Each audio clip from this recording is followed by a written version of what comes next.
been a busy 3 weeks for us, just to get to this point. There's a lot that goes into it. About 5 days of kind of program meetings, if you will, staff stuff, local media day, ACC media day, ladies clinic, just a lot going on. And then the last 2 days, just a ton of administrative and program meetings with our team.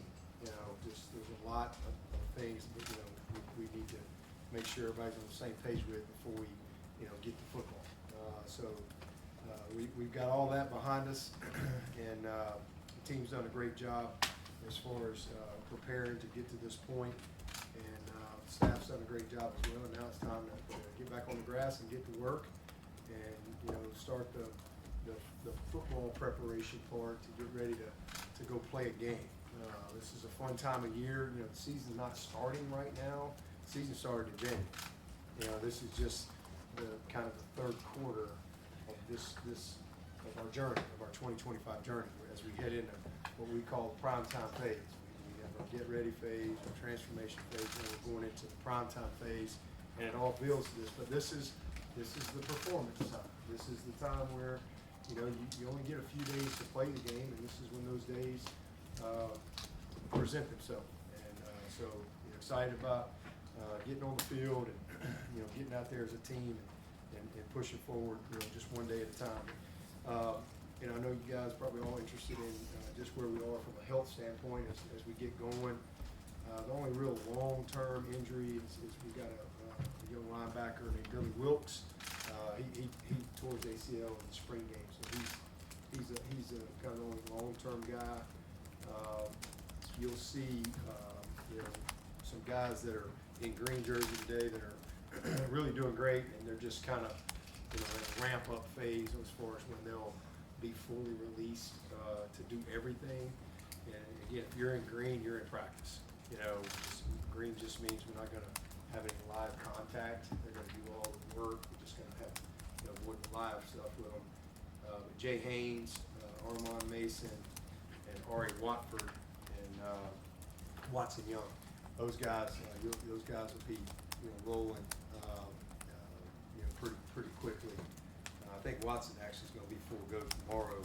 But those other 3 guys are all doing good. They're doing really well. So we've just got a good plan with our medical staff as far as their ramp up, get the full go. And then some guys that are in yellow today: Olson, Pat Henry, Juju Preston, and Peyton Strecco. Not long term, but just out for a few days here or there. Olson had to have his tonsils out, so he's probably going to be a couple days late before he can get going. Just something that he needs to go ahead and do. So he's got something he's having to deal with during the season. Juju's battling a little hamstring, and then Strecco's battling just a little shin pain. But so they're short term. It might be. It could be 2 weeks, could be 6 weeks, but that's kind of a short-term thing. So Billy Wilkes is the only long-term guy at this point. So we're in a good spot. We got, for the first time, for this year, we're actually get a chance to be a complete team getting out of the field. So that'll be a lot of fun. All right, so that's just a little update as far as health and stuff and kind of the status of what's been going on the last few weeks. And now it's go time. We got a good plan as far as how we go about our business and how we ramp up practice-wise today, Friday, Saturday. We won't go more than 3 days as far as on our legs. At a minimum every 4th day. It'll be it might just be meetings. We do something, but not necessarily on the field. So, for example, we got this week Thursday, Friday, Saturday. Sunday is just meetings. We'll be in practice. Monday, Tuesday, Wednesday. Thursday will be a all meeting day, and we'll have a little team outing, and then Friday, Saturday, Sunday will be pictures. I think we're doing fan day. Are we doing that? Be a donor event. Donor event. Okay. So we're doing that, and then we'll get into that last week of camp. So we got a good plan to get them ready, and these first between now and next Wednesday is what we call acclimatization.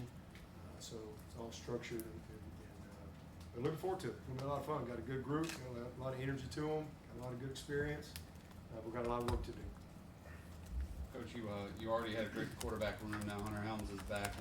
How did that all come about, and what does he bring to the room? Yeah, I mean, Hunter just, he wants to coach, and, when he left to go play last year, he told me that, and I said, well, just get down and let me know it. So he was coming back as an intern, and just, honestly, I didn't even know he had another year of eligibility.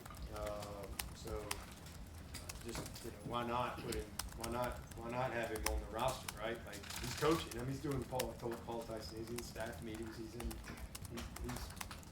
in all the coaching mode, but we'll keep him lathered up too, he's a pretty experienced kid, who's played some football that really, doesn't need a lot of reps and could go and execute at a high level for you if you had to have him.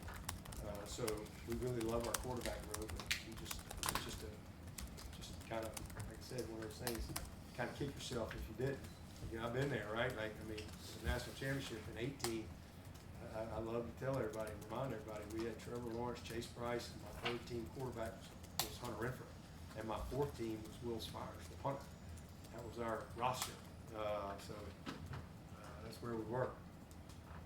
In fact, at the Syracuse game, when Trevor got knocked out, because I had moved that week, I moved Hunter to the quarterback room and Will, took him out of the receiver room, and I'll never forget Hunter coming up to me when Trevor got knocked out. Chase said, he came, he goes, does this mean I'm the backup now?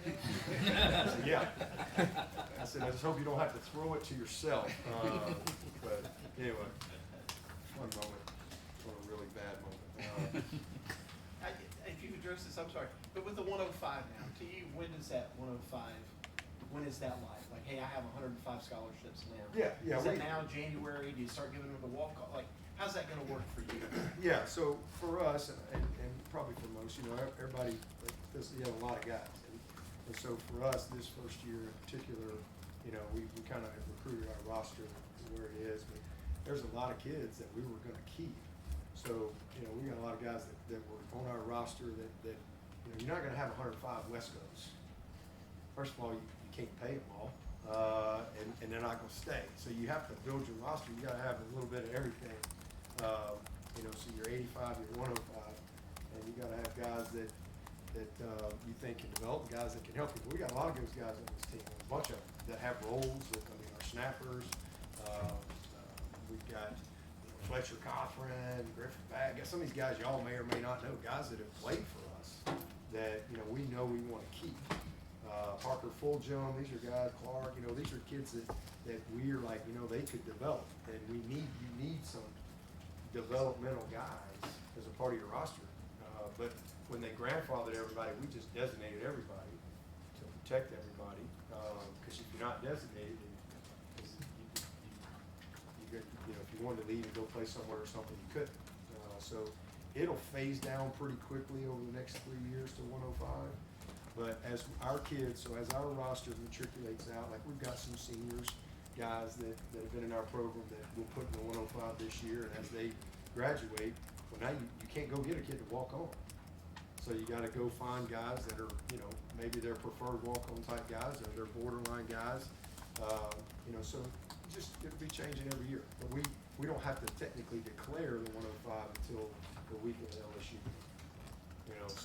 But we know, who those guys are. Like Peyton Strecco, like he's a kid we want to keep in our program. Like, we want to keep this kid. We've got guys like that that are all throughout, and then we got the guys that are pretty much just the true walk-on guys that we're thankful that we're able to have them. I think we're going to be at like 126, and that because some of the kids came back. Like Peter Nerd, Zach Jackson, Dominique Cardoni, those guys all came back. They all moved on because they thought their career was over. They weren't going to be in 105. So because we originally, remember, we would have to be at 105, like nobody else on your roster. And so then they came back and said, we'll grandfather everybody who was on your roster last year or could have been on your roster this year. So you know, we had some walk-on guys, inventory guys that had tried out and stuff, so we were able to bring a few of them out. We got some guys to come back, and so they can be on the roster until their eligibility's up. But some of them, like I said, they had moved on because they knew they weren't gonna be in the 105. And, I mean, you talking about mat drills and spring ball and all this stuff, you know, so there was a few of them that when we reached back out, hey, they've got a grandfather, do y'all wanna come back? Cause we need you. And I'm so thankful that those guys, chose to come back and be a part of our program. Tristan Martinez, I mean, and then we had a couple kids like Sam Earl, Max Wilson, you know, Seth Carranzas. We had some of those kids that came out in the spring, and we told them straight up, you got zero chance to get on the 105. Boy, we sure could use you. If you want to, Jack Perkerson, like, we're like, if you guys want to just go through mat drills and stuff, I said, now, if you can be on the team, but you got to do everything. You know, but, and you're going, and I just want you to know with clear eyes, you're going to do all this, but you're going to be cut the week of the LSU game. But you get to be a part of it between now and then. If you want to do that, hey, you can come on out. And the cool thing about those kids is because they did something with no guarantees that's really, really hard, they created opportunity for themselves in life. Because if they not done that, they wouldn't be on the team now. And so that's a cool lesson for them, you know, moving through their life. Like, they chose to do something really hard that had absolutely no guarantees to it. And now they get to be on the team, and they're grandfathered in until their eligibility's up. So it's cool. So, hey, you know, that's where we are, but, like I said, we know who our 105 is, and you know, there might be a couple kids over the next couple of years that get bumped up into that, but you know, we'll have to recruit to that as we go through it. You've got a number. Now that you're at 105, your number changes at every position. So if you're going to have, if your number's 15 at receiver, well, again, you're not going to have 15 TJ Moores. That's not reality. But you got to go recruit them. So you got to put your number together somehow. So you have a combination of what that will look like. Did you say Olsen had to be out 6 months? No. He's just a couple days. He has tonsils. No, I said like Strecco, Juju, and Juju. Oh, okay. They could be, you know, 2 to 6 weeks, just depending. But no, Olsen just a couple of weeks. He just a couple. They had to hold it because he just had his tonsils out. So hopefully he'll be, you know, hopefully by Monday he's up there willing. Takeaways from the big weigh-in yesterday, anybody that stood out to you?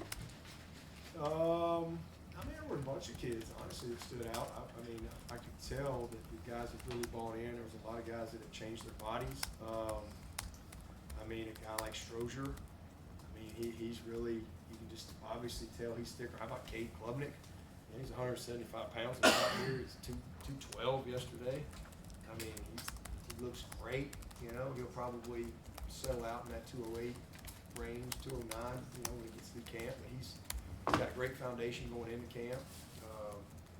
And we had a bunch of linemen that looked really, really good. I mean, a guy like K Park, man, he looked all, I mean, just, there was a bunch of guys that really jumped out to me, and it's just obvious that they've really been committed. You know, because again, you don't just show up on a day like that and be elite. You know, you got to do a lot of work to get to that point. I think our entire team really bought into what they had to do individually to come back and not necessarily be the final version, but the best version of themselves since they've been at Clemson. And yeah, so it's a good group. Just to clarify on Jay Haynes, what are reasonable expectations for him to be available week 1? Yeah, that's all. I mean, that's all up to the medical team. He's in green. He and Armand and Ari, and they're again all doing great. But I mean, you know, I don't know. I mean, it just depends on, you got to get out there and get going and get practicing. But he's in green right out of the gate, so that means he's in practice. And it'll be up to the doctors and medical team when they say, hey, he's full go. Could be next week. Could be the first game. Could be game 3. I have no idea how these guys are gonna, you know, show up and respond. I mean, I just know where he's at. I know that he's in they're in a really good spot. They wouldn't put him in green if he wasn't ready to go. He'd be out there in yellow. So he's in a good spot when it comes to his you know, his return to play protocol. But that's, yeah, I don't have anything to do with that. And I have no way of answering that. I haven't seen nothing from the field. I just know what they say. And those guys are doing great on their way. get them back at some point. So they're day to day. What do you think about the reports weekly? Is that gonna simplify things? I mean, we did that. I don't even know what year we did that. We did that somewhere along the way. Did it for a long time. Is that when we stopped doing it, COVID? It predated me, so I think it was like 16 or 17. I don't know. There was somewhere, you stay somewhere long enough, it'll come back around, right? Like short shorts and mullets. You just hang around and come back. So, I mean, I don't know. What is it? Doubtful, probable, out, questionable. I mean, it don't really change anything to me. Day to day, I mean, we'll figure it out when we get to it. But no, I don't have a problem with it. I mean, as long as everybody else is doing that stuff, I don't have a problem with it at all.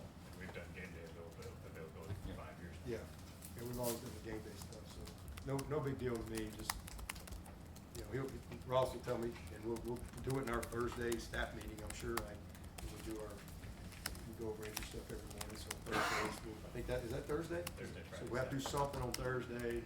So we'll decide, and then we'll go from there. But yeah, no big deal. What has stood out from Coach Allen over the last 7 months, 7 months? And what are we gonna see this fall, might be a little bit different than what we've seen the last? Same guy every day. I mean, that's the main thing I would say. I've seen the same guy every day, a ton of energy. He's incredibly organized, incredibly passionate about, what he does. And I just think he's done an awesome job creating the buy-in with the staff, leading the staff, and, just really, leading the defense and setting the tone for what it needs to look like. So, that's it. I mean, he's done a great job. Again, detailed, organized, ton of energy, and again, just really has led at a high level for us. So that's been exciting to see that, and I think you'll see a lot of consistency, from that group. Certainly got a tough opener. It ain't patty cake right out of the gate, but it's exciting. But I think when it's all said and done, it'll be a staff and a defense that'll be very consistent when the season comes to an end. What's your take on the nickel Sam position and sort of what you're hoping to see? Who you're hoping to see emerge there? I mean, it all depends. I mean, a lot of that is who you're playing. What does their personnel look like? Are they 12 personnel? Are they 11 personnel? Are they 10 personnel? Is their best receiver a slot guy? I think all of those things dictate, who you put on the field. So I think, the offense decides who they're putting out there, and then defensively, you got to respond to that. So I think the main thing for us is making sure we come out of camp with an answer. Who's our big nickel? Who's our true? We call it tiger. We call it the tiger position. Who's our kind of every down tiger? And who's our best cover tiger? What I would call a true nickel corner.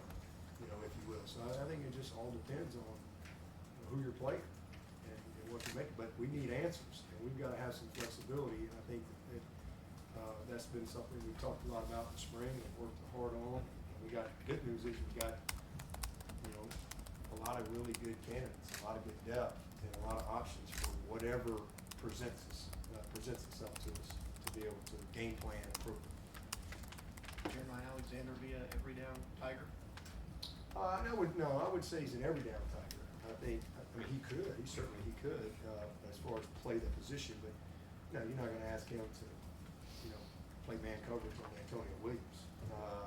So again, it all goes back to who's on the field and what you're asking him to do. And then, what are you doing in game plan that week? Are you coverage? Are you a lot of coverage? Are you hot pressures? You gotta play a lot of man that week? Like what's the game plan? I think that again dictates, how you push personnel on the field. Just to expound on Jeremiah, TJ and Peter talked a lot about his work ethic, just being here at 5 morning, leaving at 8 p.m. How much is he going above and beyond what you would expect in terms of his work ethic? If everybody worked like Jeremiah Alexander, this would be the easiest job in America. I mean, he's unbelievable. I mean, and you just pull for a kid like that. Like, his commitment is, like, here's what's expected. He's up here. I mean, he's just a phenomenal young man. You know, great parents. He's a graduate already, and he's got 2 years of eligibility. And I'm excited. I'm so glad he's here. We've got he gives us we needed another veteran guy. We got a lot of young guys. We needed another real veteran guy. Even though he had played a lot, he's had some injuries and stuff. But man, he is just he has truly been committed. He's been above and beyond in everything that's been asked of him. So excited to see him get out there and get to work. And we need some depth. We know what we got in Sammy and Wade, obviously. Those guys are proven guys for us here. And Jeremiah has done everything he can within his power to give himself the best chance to go compete and learn a new system, being in elite shape. He's just a grinder, man. The guy wants it, and he's one of those type of people that you really pull for because he's done the work. Which everybody knows about the returning production you have at wide receiver, but guys like Tyler Brown, Cole Turner who have battled injuries, what are you hoping to see from them in camp? Just health, good health, consistent availability. And I think if we get that from those guys, they'll have consistent production. Really confident guys. Really proud of those guys. I mean, they've been starters, so they get it. I mean, we've got, like I told y'all, we went in the spring with 5 guys that we absolutely know can play winning football as a starter for us. And we came out with 6 because Tristan really kind of jumped into that mix. So I love our depth there, and we've got the experience to go with it, which is awesome. This time last year, got guys hurt, new guys kept ready to play. So we're still in a different place. But Cole and Tyler are going to be critical to our success this year. So if you ask me what I'm looking for, they'll do the football part. I just consistent availability. Just having their best fall camp, and staying healthy. You said you see Ashton Hampton moving around a lot at different positions over his career. Do you see him this early stepping in a corner or being flexible enough to move around? We'll see. But, a lot of that depends on, again, who's the best players. We got some questions to answer. Who's the best players? And is it another corner that needs to be on the field? Is it another safety that needs to be on the field? Those are all questions that you figure out as you go through camp. But as a football player, Ashton can do a lot of things. There's no doubt about it. We really kind of locked him in at corner last year, and I think that's where he'll start out. And we'll go from there. We'll just see.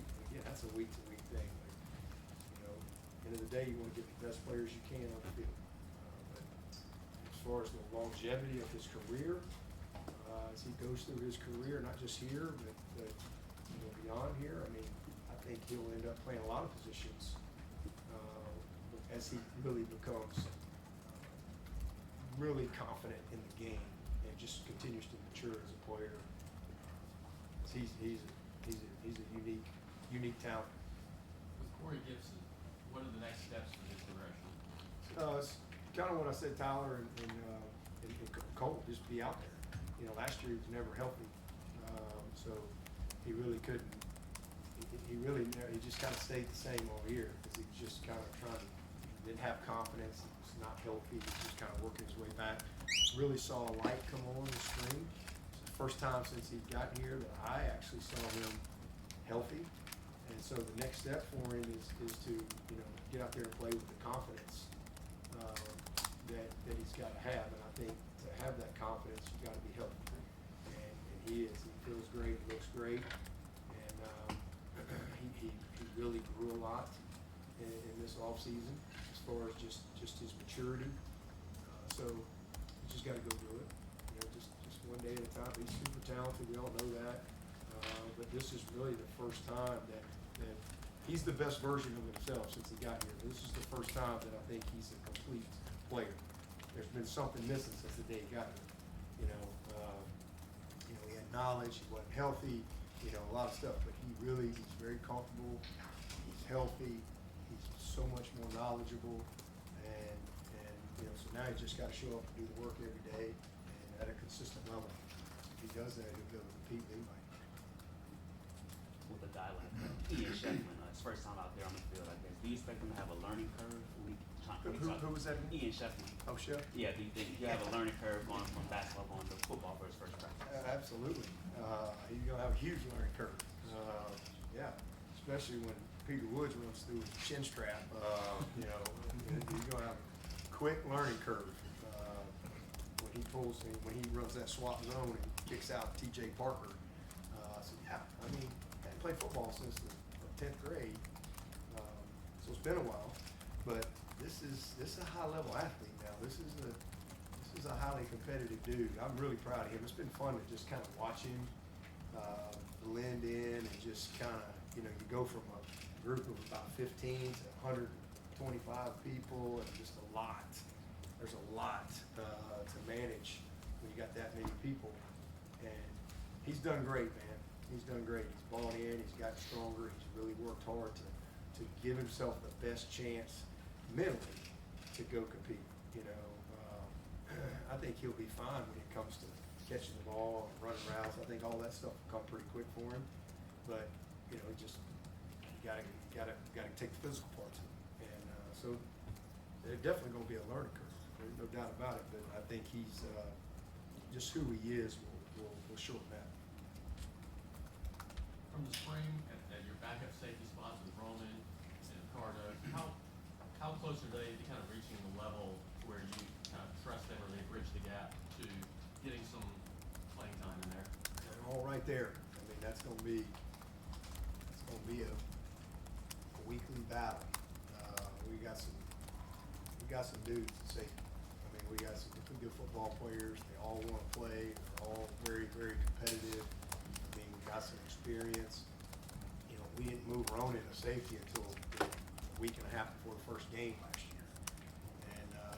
And he played last year, zero fundamentals, zero offseason. Everything was receiver. So now he's had a season in the meeting rooms. He's had film study. He's had spring. He's had offseason. He's had individual work, drill work, et cetera, et cetera. He's just a different guy, and really, really talented. Ricardo, same thing. Really, really talented football player. Kylan Griffin, doesn't get enough credit. Very steady. He's got a lot of experience, and experience breeds confidence. He's made some plays. And he's been a good work in progress. Obviously, Khalil has been a big time player for us. T-Bone has played everywhere, and is a great guy, for us as well. So it's just a group that Robert Billings, Kylan Webb. We got a lot of guys that are kind of in the mix. Joe Wilkinson was 200 pounds yesterday. He's really, developing. So we got some redshirt freshmen. We got some true freshmen like Keenan who just got here, and then we got some sophomores, et cetera. It's a good group. It's going to be fun to see. But I think I'd say we probably got 5 guys going in. I think any of them could start. That are really, I think, right there going in. Somebody else may jump in that group, but I think for sure, guys, like we got to play people, and we got to make sure that, and I really believe that. Like, okay, if it's 50-50, like you just play it, right? Like, we've had that before. We had Vic Beasley, and Shaq Lawson, and Kevin Dodd, and Tavares Barnes, and Corey Crichton. We just played. Could rotate. I don't know. It was really close. But only run one guy out there. But I do think, and I think that's what we have at receiver. And I think that if it's 70-30, then we got to do a good job of making sure that guy gets that 30. That creates competition. That creates development. That creates morale. And then the cumulative effect of that over the course of the season is important. But I think we've got a group of guys that maybe they're not all quite 50-50, but they're 60-40, they're not far off from each other. So it'll be fun competition. Kind of to that point, what's an ideal situation for the running back room? Are you hoping to see a month from now that maybe a guy is separated, or you're perfectly fine with 2 or 3 guys rotating through? You find that to be an ideal situation? I think an ideal situation for me is they all show that they can do it. They all deserve to play. That'd be ideal for me. And we come out of camp going, geez, man, this is really, really hard. That's ideal for me. I really love. I know they're, it's kind of an unknown factor, I guess, but we got some good players, some good guys right there. I think they're gonna do well. I want to ask about Vic Burley going into year 3. Coach Easton said he took a nice step forward this spring and He this did. summer. Yeah, be a redshirt sophomore. He same thing. Kind of had some struggles early on. Redshirted, missed a bunch of time, injuries, etc. And he just hadn't really been able to put it together with any type of consistency. And this spring was really the first time that you just saw it. And we go, okay, there it is. And we saw flashes, and then he was hurt. And then he would be out. Missed a lot of time. And so, he's had a good spring and a good summer. So he's a redshirt sophomore, and he's the guy that we're counting on. We need him to take that next step for us this year. He can do it. Brian, you guys know that the weigh-in, did he He's awesome. rest the way that you wanted? Oh, him yeah. to? Yeah, he and TJ Moore. I mean, they're on their way to being grown men. They both look totally different than they did last year at this time, and in every aspect, physically, mentally. TJ just got here this time last year. They had a lot to learn. So both those guys are in a good spot. Coach, when you go into fall camp, what are your biggest goals or things that are top of mind to either address right away or get everything going in a positive direction to start? Yeah, just our practice habits, how we practice. You don't create game habits on game day. Those what you do on game day is a reflection of how you practice. And so creating game habits at practice. And so that's just setting the tone for that. How you practice, how we prepare, how we meet. Also how they recover, how they take care of their body. All of those things. Obviously building team, that's a big part of camp. Because now you're getting ready to be together all day, every day. From morning until 10 o'clock at night. We're together every day, all day, for the next 2.5 weeks. There's no school, there's nothing, it's just football. And so the team aspect of it, making sure we come out of this thing, together. And then how to practice, like how to practice the right way against each other. That's also a big part, as we get going, early part of camp. But those are the main things. Just making sure that our conditioning is where it needs to be, etc. So that's always where it starts when we get out of camp. And and obviously you got the football stuff where you're going to get your installation in. You got to install your offense, install your defense, your kicking game. You really want to spend a lot of time, because you have a lot of time, on the fundamentals and techniques. The other thing is you want to evaluate your young guys. So it's the first time we've been on the field with a lot of these guys, and so we rep everybody. There's no clock when it comes to 20-hour rule and all that stuff. So we get everybody reps. So there's just a lot that you're trying to get done in a short amount of time. In these next couple of weeks, when we come into school that Wednesday, 10 days out or whatever, hey, now it changes. Now your time changes. You're repping 2 groups. You've got scout teams, the whole deal. So we got a lot of decisions to make these next couple of weeks. But again, it just starts with the basics, how to practice, and again, the basics of what we do offensively, base install, and then we go from there.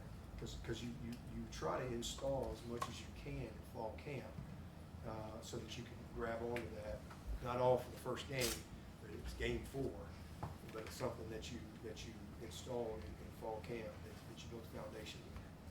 On that note, though, when you have such an experienced roster, so many guys on this team that have gone through several preseason camps, does it feel like you're starting steps ahead in terms of that preseason preparation? Well, I mean, you have a bunch of guys that can do more, you know, day one, but you're only as good as your weakest link. So, you know, we start over every day, and, you know, you gotta fall in love with the basics. You know, it's just that simple. You know, it doesn't matter if you've been here 4 years or whatever, it all starts with the basics, and that's what you gotta be fanatical about, you know, because in the end, those are the things that win or lose for you. So, yeah, we got some guys that could go out there and play right now, you know, from a mental standpoint, ready to go. But, you know, you're only as good as that weakest link. So we gotta make sure that everybody is where they need to be. What went into the decision to not publicize the results from the big weigh-in yesterday? I didn't even know we printed that stuff. He asked me if I wanted it. I was like, did we put that out? And I was like, well, we don't need to put that out. Just let them ask me about it. So, you know, I know we've always videoed the whenever we started videoing stuff, but, yeah, I didn't really see a need to put it out and send that to our opponents and all that stuff. Just let them keep guessing. Larry, But I'm happy to answer any questions. mentioning nickel before, talking to Jamal Anderson, who played last year 210 to 15. Where do you want him to be? You want him to fill in? I think he was like 226 or something yesterday. He looked great. But, you know, he just he missed all spring, you know, really wasn't out there. So that's a big year for him. We need him, you know, so he needs to jump in there at will and get ready to roll. He could play some Sam in certain personnel situations, but you know, we got him kind of penciled in there. I think he will to see what he can do. You know, but the big thing is just getting out there going. He wasn't in a position to compete physically, and now he is. You know, he's not going to play linebacker for us at 200 pounds. You know, but he's done the work. He's put himself in a good spot, and you know, so now he's got a chance to go compete, see what he can do. Been a great special teams guy for us, but he needed a little girth. So he's looks good. He's really done what he needs to do and bought into it. Anyone else for Coach? Coach, you go through some culture pillars as you install the program, and I'm just curious if there was one that. Didn't you just go from over there to now you're over here? Yeah, I'm just trying to multitask. Okay, you're multitasking. Okay, all right. But I saw you talking about the culture killers during the program installation. I'm curious if one stood out this year or one that you really focus on, and how you try to not have that creep in. I focus on it. We spend, you know, it's part of our all-in meetings as a staff. We go through a lot. There's a lot of stuff that we cover, a lot of stuff that we talk about. You know, it's leadership, it's philosophy, it's motivation, inspiration, you name it. Learning lessons, etc. We go through a lot of things. You know, obviously in addition to our roster and football and all that stuff, but you know, it's just part of our annual deal. There wasn't anything. We got a great culture, but I think it's one of those things you gotta work on daily. You know, as part of I call those meetings our program installation and culture infusion, if you will. You know, to make sure that it's connected, that everybody understands, you know, who we are. You know, not just what we do, how we do it, but why we do it, the way we do it, and that we're all, you know, on the same page, and everybody knows what everybody's responsibility is, and it's real A to Z, and that's just part of the leadership development. There's a lot of leadership development that goes into that. So it's just a part of it. Where do you see Elijah Thurman getting most of his reps? He can play anywhere. I mean, he could start at guard. He could start at tackle. I mean, I think right out of the gate he'll probably try to battle at guard. You know, but I mean, he started at left tackle for us last year. So he's also working at center. You know, he those of you who remember him in the recruiting process, he snapped some in high school too. So he's another guy that we're really developing across the board. But he can play anywhere, you know, and we're really fortunate from that standpoint because we got a couple of guys like that, like Sadler, Elijah. Those two guys, you know, could really play anywhere. You know, I think Sadler's been working on some snapping as well. just trying to create as much depth as possible. But, Sadler could go play left tackle, right tackle, left guard, right guard, and I put Elijah in the same category. So it gives us a lot of, because again, who's your best five? And in our case, we legitimately have 7 starters in the offensive line. Not like 7 guys that they have, these are 7 guys that absolutely can start for us, 7 guys that will play no matter who runs out there first, day one, all right? I don't see any form or fashion unless somebody's hurt, but those 7 guys don't play. So, who's the 8th? I'd say Brady's right there, and then we kind of go from there. Dietrich and Wade and Easton, you start getting into, our younger guys, but I think we got a chance. I want us to come out of camp with 10, but we got 7 starters, and we just got to cross train some of them. And Sadler and Thurman are 2 guys that give us some opportunity. So we'll see how it goes. Just in terms of Gideon Davidson, where do you think he grew the most during spring, or does he still have to grow? Just knowledge. I mean, just first time getting here, just learning what to do, learning how to line up, learning what the protections are, learning what the language was. That's where he's grown the most. Physically, he's gifted. He showed up here that way. God blessed him, and he's just even better than he was physically because he's had a whole off season. So physically he's really gifted, but where he's grown the most is just mental. Again, he's not running out there. Like he knows where to go line up today. He knows where Indy period. He knows what practice looks like. He's just mentally further along because he went through the spring.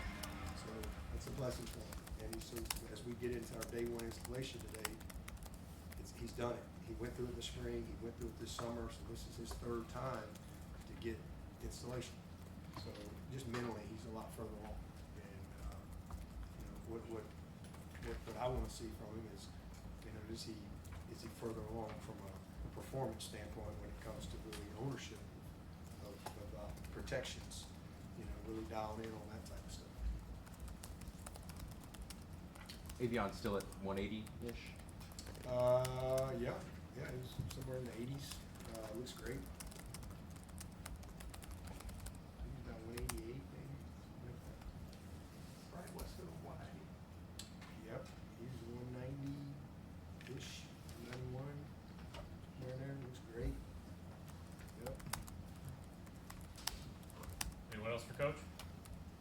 For a guy like Kobe, I think last year was in 20 guys, English guys, heavy packages on defense. I guess him returning from ACL has kind of rebuilt his confidence in himself after his injury in his season.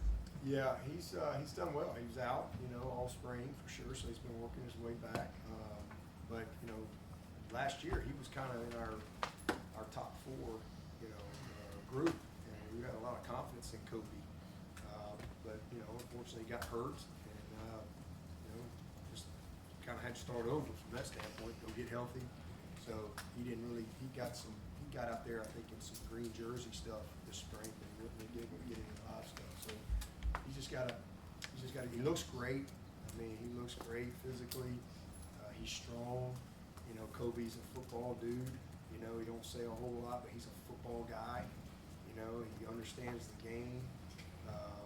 He's not as big as some people, but he really knows how to use what he has. I mean, he's a good football player. So, he's a guy that we need.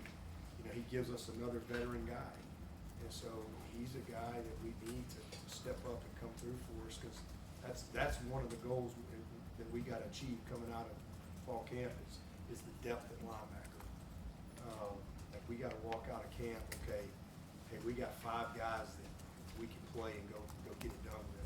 And then, okay, where's young Woodhouse? He looks amazing, by the way. He's 220-something pounds. And there ain't much difference between them. He looks great. But where's young Woodhouse? Where's C.J. Cooper-Taylor, who looks great? Where's he at? Logan Anderson. I can't wait to see Logan Anderson. He's the first time I've seen him. He's 200, I think he was 226, 227. He's a good football player. I've yet to see him take 1 rep because, he didn't get to practice this spring. So where are those guys? But we got to come out of camp really feeling good about, 5 or 6 guys. Kobe to, show he's one of those guys. Anyone else? All right, thank you, Coach. All right. Thanks. Thanks, sir.